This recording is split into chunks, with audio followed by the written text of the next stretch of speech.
આપણે જીવનમાં થઈને આપણા પરિવારની રોજિંદી બાબતોને તપાસ જોઈશું. એટલું તો ચોક્કસ કે માણસ સાચી સમજણપૂર્વક પરિવારને કેળવી શકે છે ને સાચવી શકે છે. એક યુવકના લગ્ન થઈ ગયા હતા. ઘરમાં નવવધુ આવી અને ઘર આનંદ ઉલ્લાસથી ગુંજવા લાગ્યું. નવી આવેલી વહુ પરિણીતા બધાની ખૂબ સાર સંભાળ રાખતી.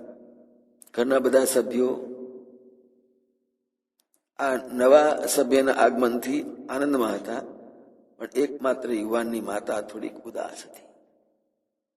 યુવકના પિતાને થોડા દિવસમાં ખબર પડી કે વહુ આવ્યા પછી એમની પત્ની થોડીક ઉદાસ થઈ છે.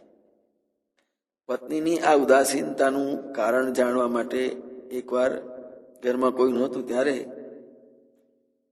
એણે પોતાની પત્નીને પૂછ્યું, હું જોઈ રહ્યો છું કે વહુ આવ્યા પછી તું થોડીક ઉદાસ થઈ ગઈ છે.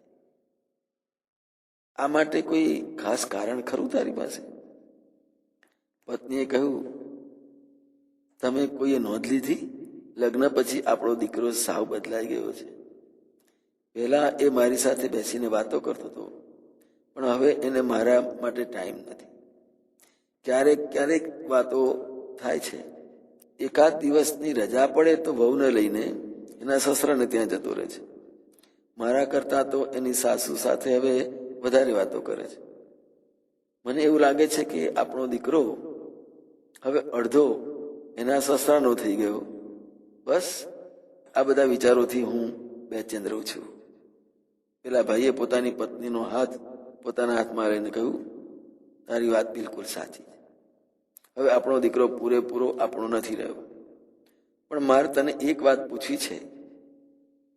તને એવું લાગે છે કે આપણી વહુ આ ઘરમાં આવીને ઘરનું વાતાવરણ બગાડી નાખ્યું? એમ માનું છું તું? છોકરાની મમ્મી બોલી, ના, બિલકુલ નહીં. એ તો સ્વભાવથી બહુ સારી છે. મારું ને તમારું બહુ સારું ધ્યાન રાખે છે ને માને રાખે છે.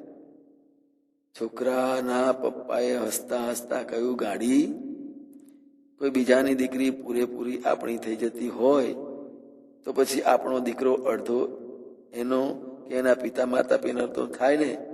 એમાં આમ થોડું ઉદાર થવું જોઈએ ને. એક સ્ત્રી પોતાનું સર્વસ્વ છોડીને આપણી થવા માટે આપણા આંગણે આપણા પરિવારમાં આવે ત્યારે જો આપણે પૂરેપૂરા નહીં પણ માત્ર અડધા પણ એના અને એના પરિવારના બનીએ તો પારિવારિક પ્રશ્નો ક્યારેય ઊભા થાય નહીં. જય મહારાજ.